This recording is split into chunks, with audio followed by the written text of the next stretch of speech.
What's up, everybody? Welcome to the newest episode of Demo Day, the podcast for entrepreneurs and venture capitalists where we demystify the culture of joining one of the top accelerator, incubator, or VC programs from around the world. I'm your host, Sean Goldfaden, CEO of Coefficient Labs, and on today's episode, we'll be interviewing Anna Barber, Managing Director of Techstars Los Angeles. Techstars is one of the most prolific accelerator programs in the world, with over 1,300 active investments, more than $7 billion in raised capital, and over 150 acquisitions to date. Anna brings a wealth of knowledge and advice to early stage startups, and even some tidbits that fellow VCs and investors will find valuable. On today's show, we'll cover the importance of authenticity and why being yourself is the best way to make it to the top, how big companies can learn from smaller, innovative startups, and Anna's number one most important skill she looks for in entrepreneurs that she invests in. She'll also take us through her tips for building a better network, as well as crafting the right narrative for your startup. Without further ado, let's get into Demo Day.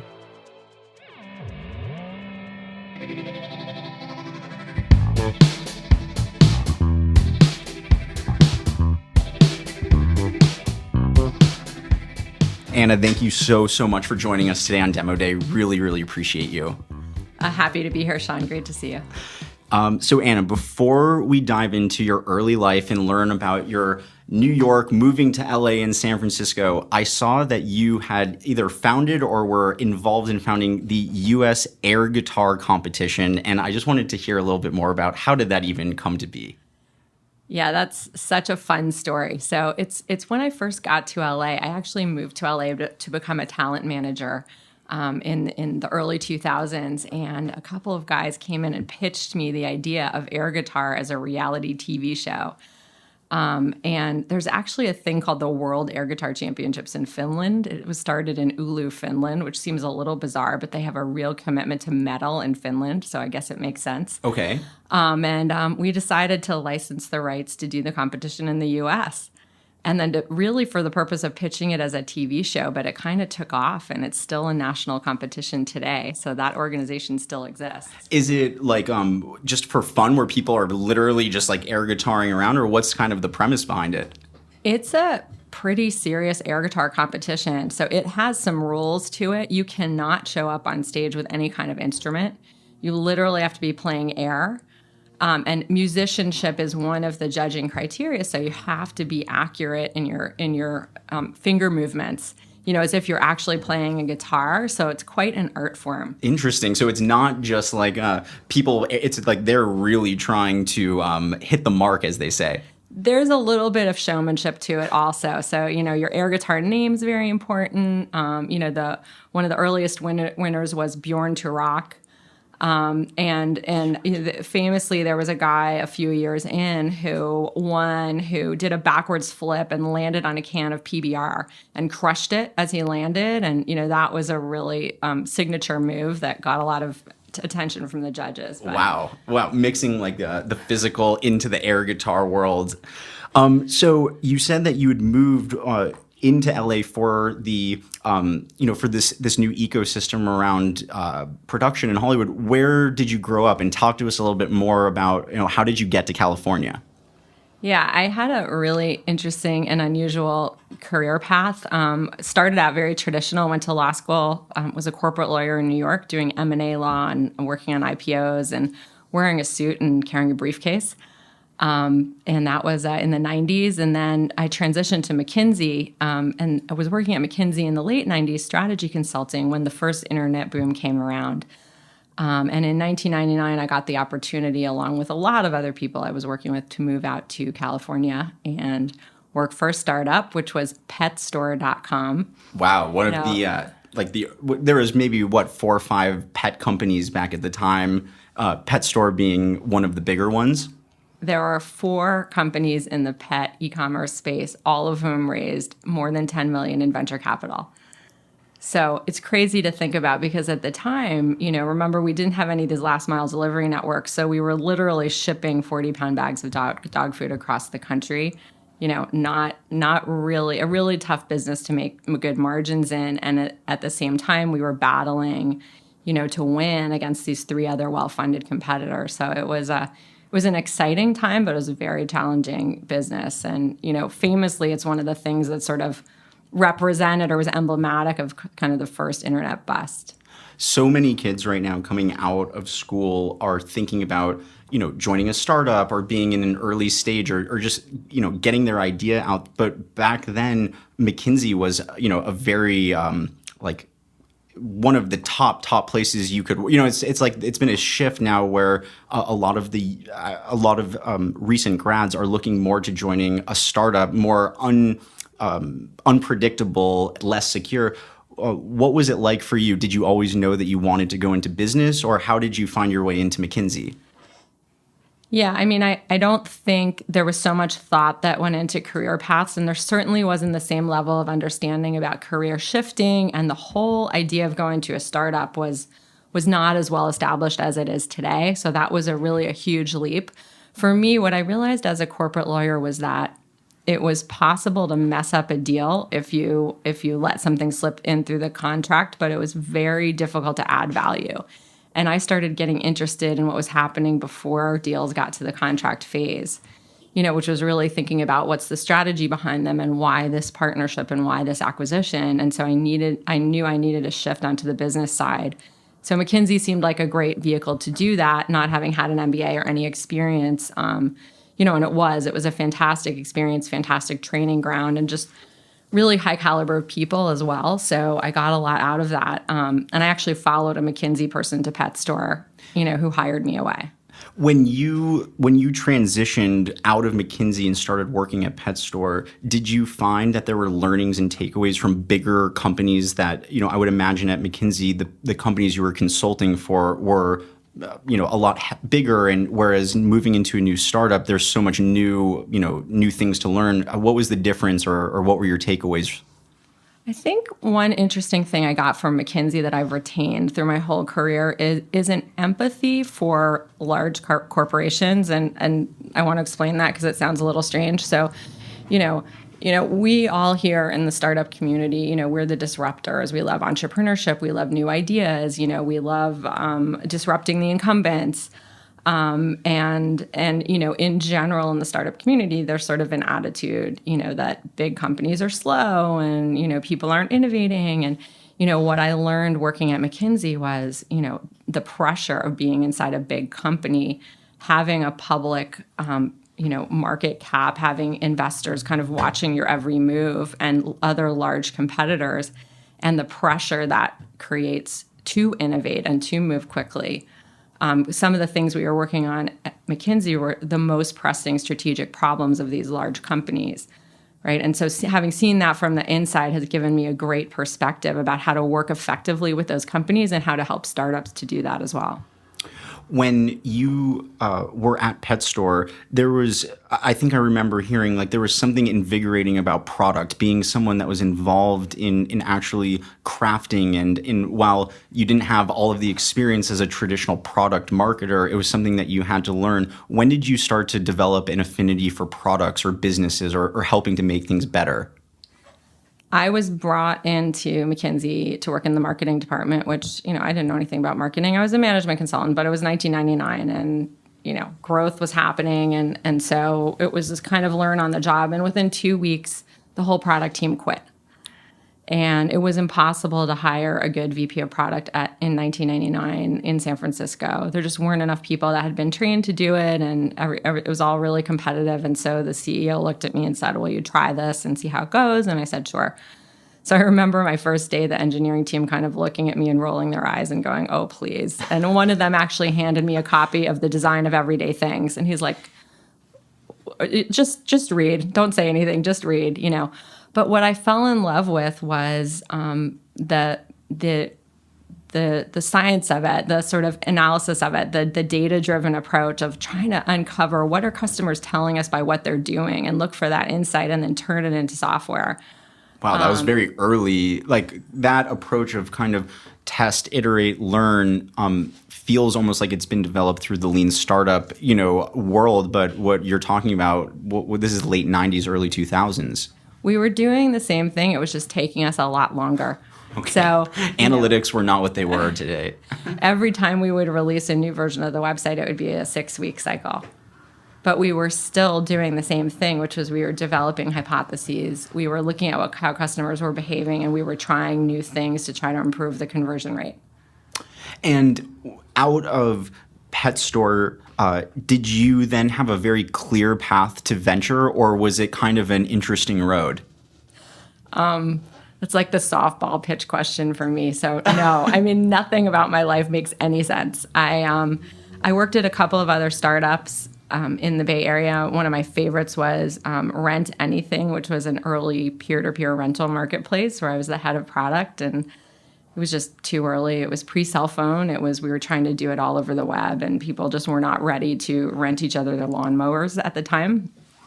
And then I became kind of disaffected with tech in general and decided I wanted to do something more creative. So I moved to LA and I became a talent manager and film producer and got involved with air guitar and other things. And then got married and had kids. And it was 2002 when I was on a cross-country flight, 7 months pregnant, and I met someone who had a great business idea and decided to shutter my management agency and start a company. When you were going through that, joining, a couple of different startups, and you had that sort of this phase where you're bouncing between a few different things, in reflection now, and when you coach some of your, whether it's within Techstars or even just coaching, nephews or cousins or things of that nature, what are the red flags that people should look for when joining a startup, especially at an early stage? Yeah, that's a great question. And I wasn't very thoughtful. I'm an optimist. Like most entrepreneurs, I'm just insanely optimistic. And so I can see the potential in anything and the promise in anything. And so I would get excited about a new idea and kind of jump and want to go roll up my sleeves and help. And I think before you join a startup, you have to look at whether the team that's there is complete and can get the job done, and whether the team that's there has been working together for a while, and do they have a track record of success, not necessarily market success, but just success as a team in terms of solving problems and getting through difficult things.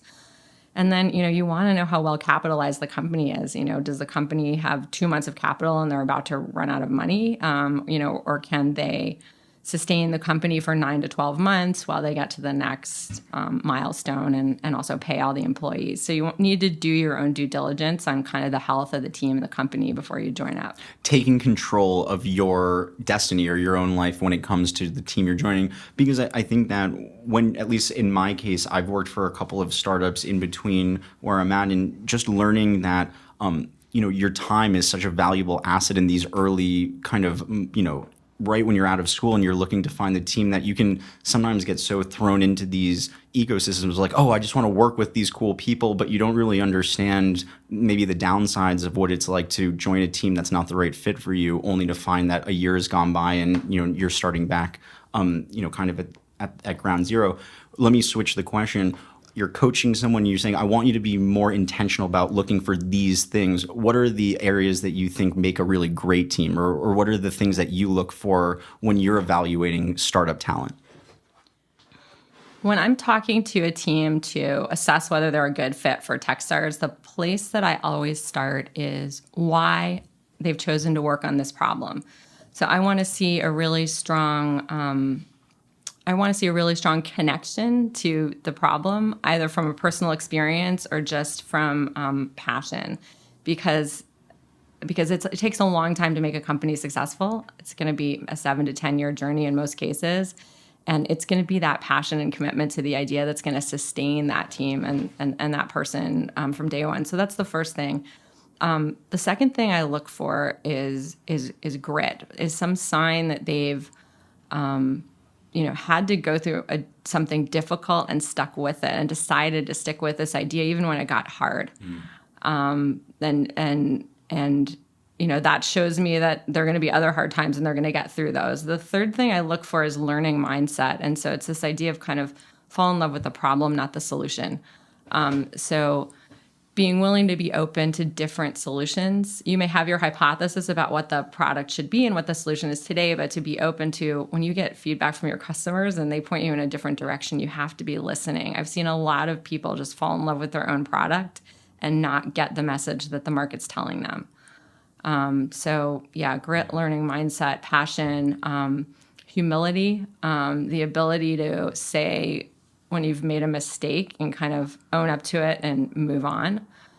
And then empathy. So empathy for each other and empathy for the customer and, empathy for the large corporations, like I said before, that you want just empathy all around. Everyone around you is fighting a hard battle. Which is kind of going, like you're talking about, this learning mindset, understanding that you don't have it all figured out and that you're always capable and able to continue learning and growing as a person and as a team member.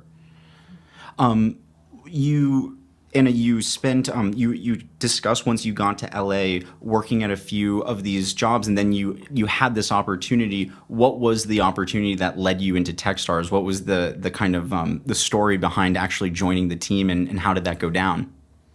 So at the time, I had sold my startup and was working, actually commuting to San Francisco to work at the company that had acquired my startup. And I was also getting certified as an executive coach because I had come to realize that as a young CEO, I had made a lot of mistakes. And some of these things I mentioned, humility and falling in love with the problem versus the solution, were mistakes that I made in the early days at my own startup. And I became interested in coaching other founders. So I was actually getting certified as an executive coach.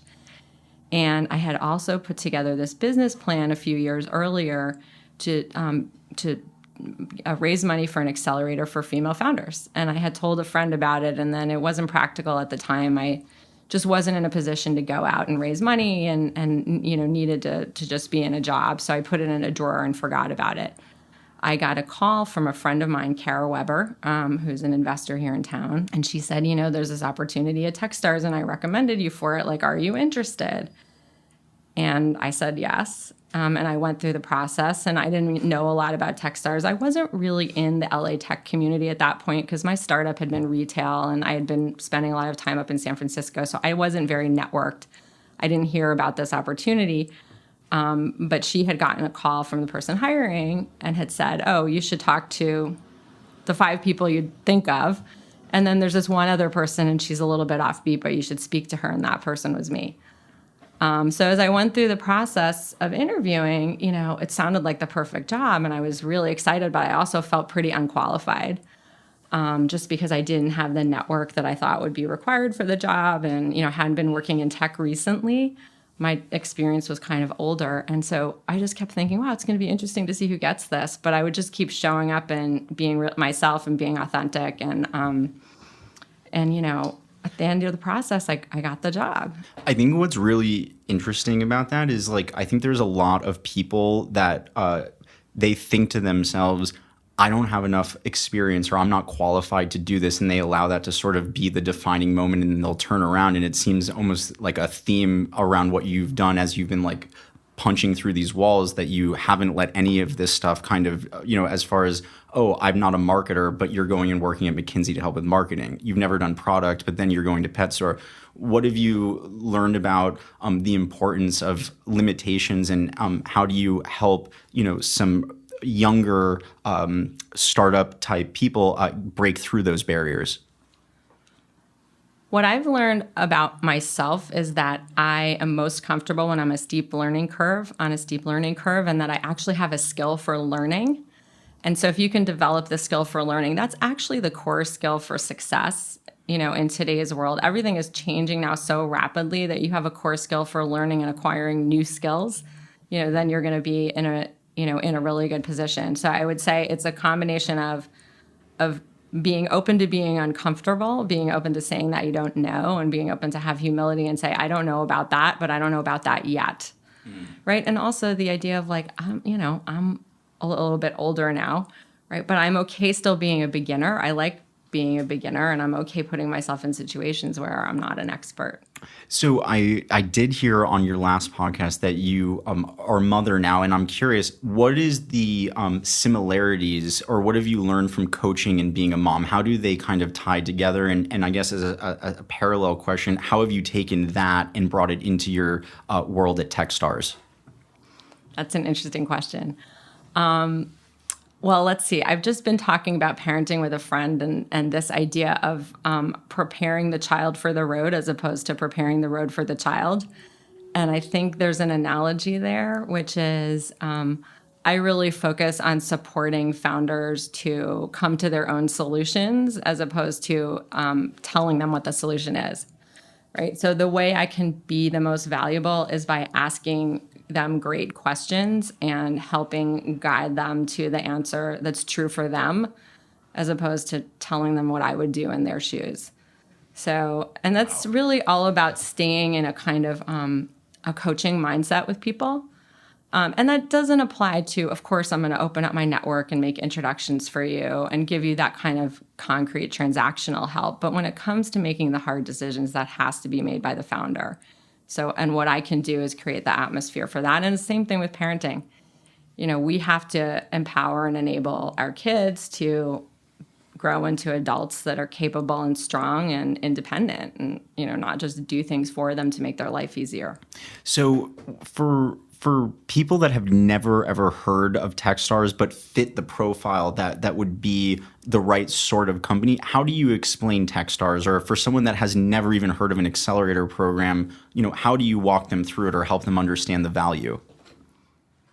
So the first thing we always say is Techstars is the worldwide network that helps entrepreneurs succeed, because our goal is to help entrepreneurs succeed. And the main way we do that is by having built a massive global network of mentors, advisors, investors, and founders, you know, that all circle companies and help and support them. We've got 47 accelerator programs around the world. We've invested in over 1,800 companies. This year, we'll invest in 470. I'm not sure if we're in dollar amount, but I think probably in terms of number of investments, the biggest seed investor in the world, or close to it. So there's a lot of experience about how to effectively help companies accelerate in a 12-week mentorship-driven accelerator program. So the way I explain it, one thing I always say to founders is that when I'm going to accept a founder into my program, I have to believe that that CEO is someone that I would work for. And I say that because this isn't startup school. This is really, we are investing in people that we fundamentally believe are capable of building huge companies, so much so that I'd be willing to come and work on your team. And that to me is important because it kind of defines the difference between something that might feel a little bit patronizing or condescending, like we're going to tell you how to do it, as opposed to what it is, which is we're going to help pour gasoline on what you're already doing. So within that, I want to kind of roll, because we had talked a minute or two ago about red flags in a business, and one of the red flags was centered around, like, are they going to be able to survive? You know, what's the cash flow looking like? But many of the companies that you guys see, I would imagine you're having to rely more on other factors than, say, their cash flow. So when we're just talking about non-finance related things, what are the qualities in founders you look for that make you want to go and work for them? Yep. Vision, grit, humility, learning mindset. It's all those things. And then I also just think, do I want to be around these people for not just 12 weeks, but for the next 3 to 5 to 7 years that I'm going to be helping this company, because I'm going to be with them for a long time. They may not know it coming in, but they're going to be on the phone with me in 2 years when they're closing their next round, or, you know, I'm a board observer on some of my companies. So it's also just about a personal affinity of, you know, is this someone I'm excited to spend a lot of time with? And something that I learned by going to your event at the Google in Playa, I think it was Playa, I think there's so many venture funds and accelerators that talk about their network. But the thing that I found most interesting about Techstars was, like, they have to utilize the network, the amount of meetings that they're going through during Hell Week, the amount of meetings and, like, sessions. It's not just like, oh, we have all of these people, but it's actually part of the program to meet. What are your thoughts around mentorship, and why is it so important for early stage founders to get mentors? So first of all, the network as this amorphous thing doesn't have any value. It only has value once you access it. So we have to put a lot of process around making that real for founders. And so one thing we do to make that real is we put together mentor office hours, which is 80 to 100 meetings. Mentors have to commit to coming in and spending an entire day and meeting with every team for 20 minutes. And so the founders over a 2.5-week period are meeting 80 to 100 different people, which has tremendous value just just from those initial meetings, because you're going to get so much feedback during that time, and you're going to see patterns in that feedback that are going to help you come to new insights about the right way forward to go grow. So that's the first thing. Second thing, that time period just massively increases your network. So now you've got 80 to 100 more people that want to help you, that will respond to your emails, make introductions for you, give you feedback, down the road when you need it. And then third, out of those meetings comes a core group of 3 to 5 mentors that are going to actually dig in with you and roll up their sleeves and work with you during the next 12 weeks, to meaningfully solve problems in your business and do real work. And some of those advisors go on to become team members or investors or board members. In one case last year, one became the CEO of one of the companies in the program. So, being an entrepreneur can be lonely, even when you're in a team. So I think having counsel from people that have been through it before you, that have solved similar problems in an adjacent industry and can kind of give you their roadmap how they did that, is really valuable. I had a question for you that's a little one-off, but I feel like you would have a very interesting insight. When you have a team of 2, 3, 4, 5 people, let's call it 2 founders together, and one of those founders is dealing with problems centered around life outside of business. Family member passes away, things happen. How do you coach when you have 2 founders and one of them is feeling like, they're putting in all of this effort and the other one might be dealing with something that's non-related to the business? Any insight or thoughts for, when times get tough and it's lonely? Yeah. So I think, and I can't remember who said this, but take care of the people first, then the products, then the profits.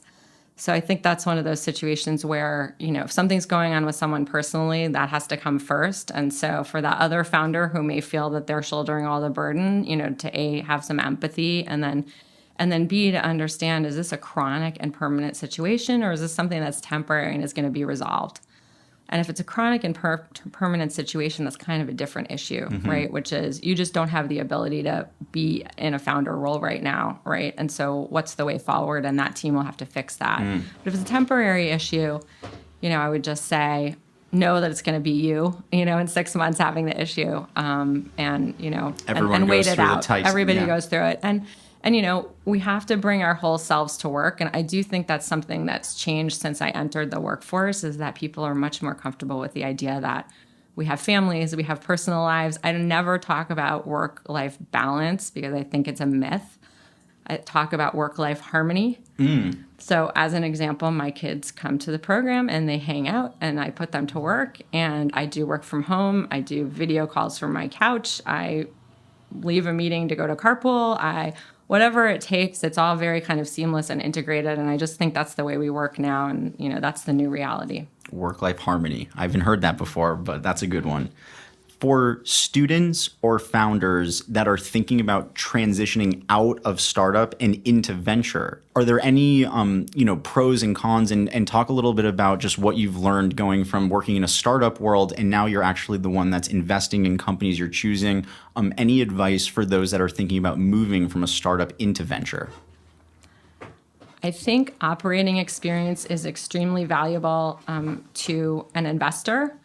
Because from the founder's perspective, that personal connection of knowing that their investor has been in their shoes and again has that empathy and also can provide, value and advice to the founder is very, very helpful. So I really encourage people to go into an operating role before they transition into venture. And then I would say understand what kind of investor you are.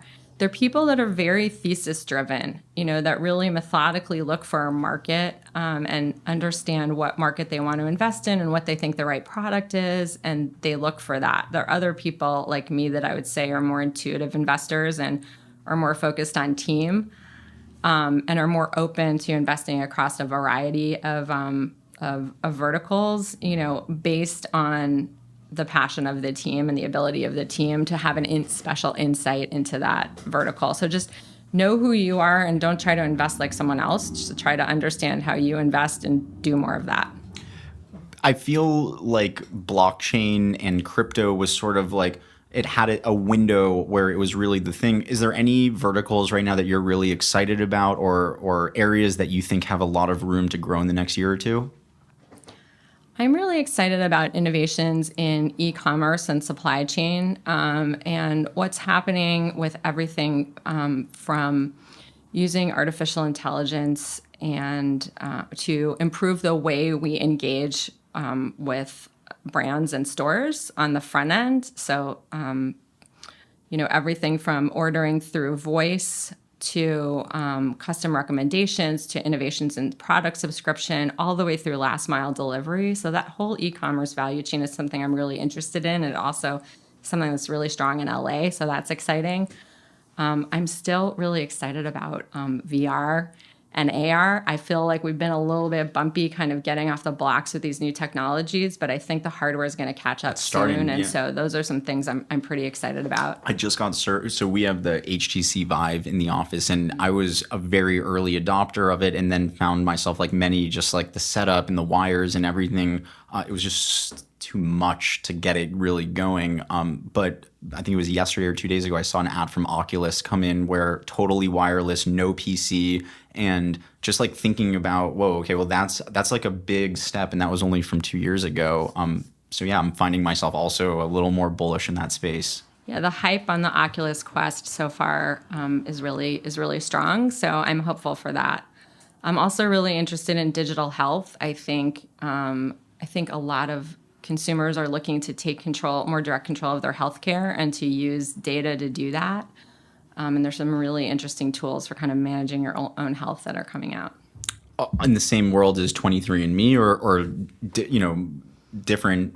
Yeah, 23andMe would be an example. I'm talking about, self-diagnosis via apps, telemedicine, prevention. Diabetes testing, stuff like that. Exactly. When you are thinking, if I'm a founder thinking about joining Techstars, what is the application process like? Is it just a quick fill out, or can you talk to us more about what it takes to get into a program like Techstars?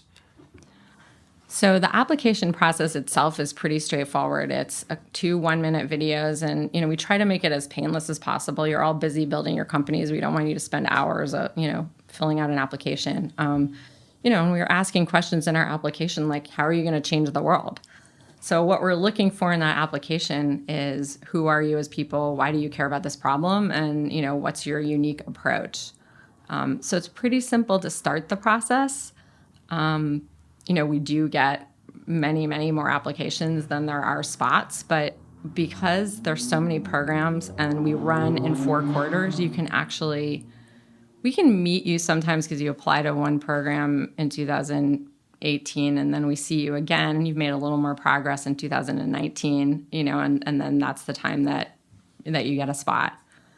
What we look for as we get to know founders over time is progress and traction. Meaning that, like you're saying, whether you're meeting them now or in a year or two, you care more about the team and the progress that team is making as opposed to the thesis or where they're moving. I read recently, I think it might have even been last night, that Techstars Music is this a new area, or are you involved in Techstars Music? And if so, will you tell us a little bit more about the program?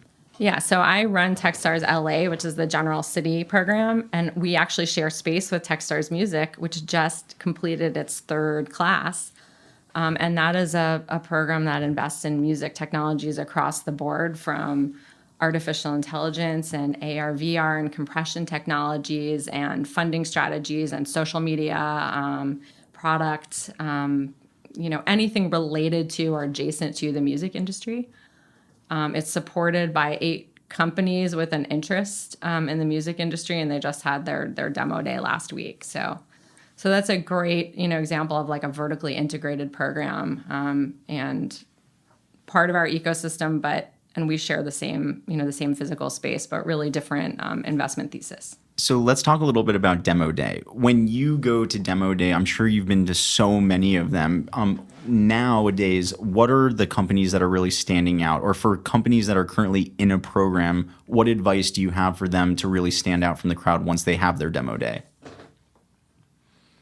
I think Demo Day, like, most other things in life, at the end comes down to storytelling. So I don't think there's necessarily any kind of magic bullet, but it's about enrolling the audience in your vision by making them see the world the way you do. And what I find in the best Demo Day pitches and just the best founder communication in general is the simpler, the better. You have to boil your idea down to the simplest essence and just communicate that. So people tend to want to talk about the product and all the bells and whistles and show everyone all the cool stuff they built. But if you start from the perspective of your customer, what problem they have and how you're solving it, and you just keep it from the customer's perspective, that usually leads you to the simplest story that's the most compelling. That is really, really good advice. Anna, what are you excited about right now? What are you most excited to learn?